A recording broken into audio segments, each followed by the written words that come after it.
Weijia Jiang at the White House. A church service at the National Cathedral marks the final event of inauguration. But unlike most sermons, this one was directed at President Trump.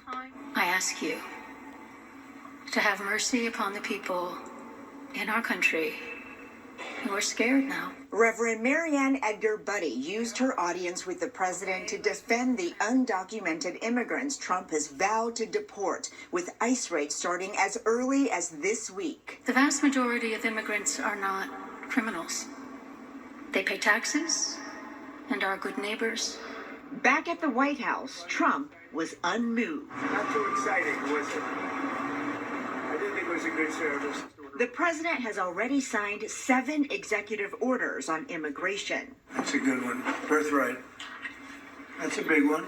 Including one that refuses to recognize children born in the U.S. as American citizens if their parents are unauthorized immigrants. We're the only country in the world that does this with birthright. At least 22 states and the District of Columbia have sued to block the measure, arguing birthright citizenship is enshrined in the Constitution under the 14th Amendment. The executive order renders many children born on American soil without citizenship, creating for the first time a class of American-born children whose health and well-being are threatened by their own government.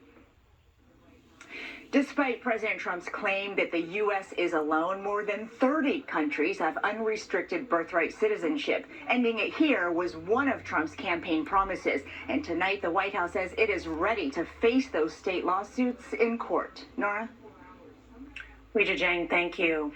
President Donald Trump's nominee to lead the Pentagon is facing new charges of abusive and drunken behavior in a sworn affidavit read by senators.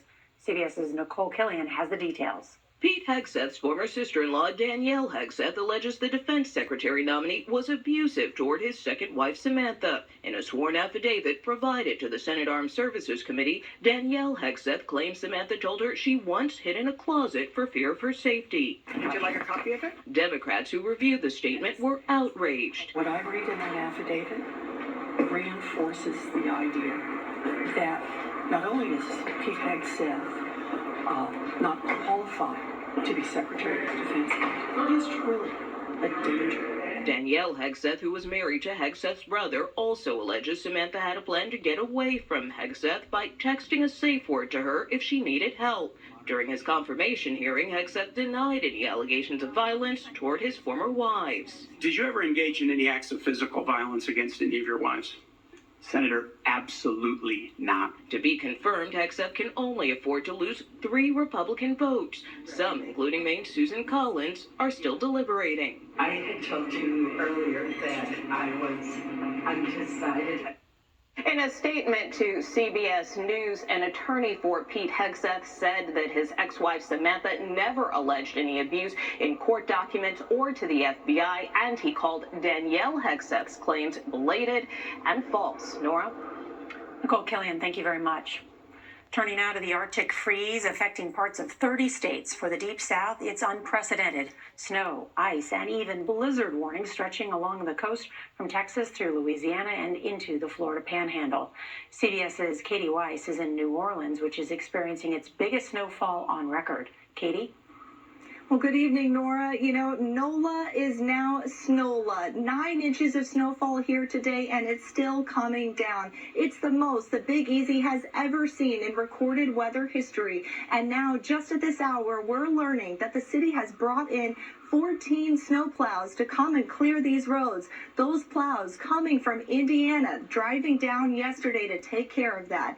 All this amid the state having its very first blizzard warning ever today.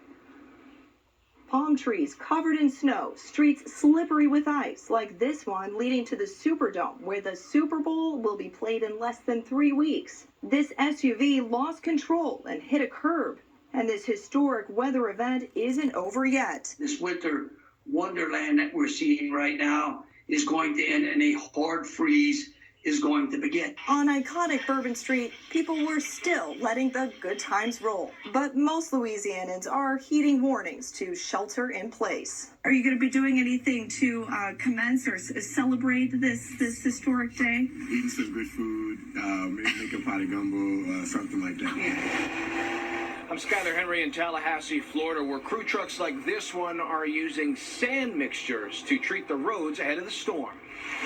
As snow creeps into the Florida Panhandle, 5 inches of snow in Pensacola has set a record. In Tallahassee, emergency management crews are concerned about elevated roadways that can quickly freeze over. The snow is not a common occurrence, so we don't have the magnitude of equipment that you have in the northern state. We don't have the salt, but we do have sand, and we'll use sand to help maintain the road surfaces to the best of our ability. There's no relief at the beach. A dusting of snow has turned a beach day into a snow day. We've reached the freezing rain.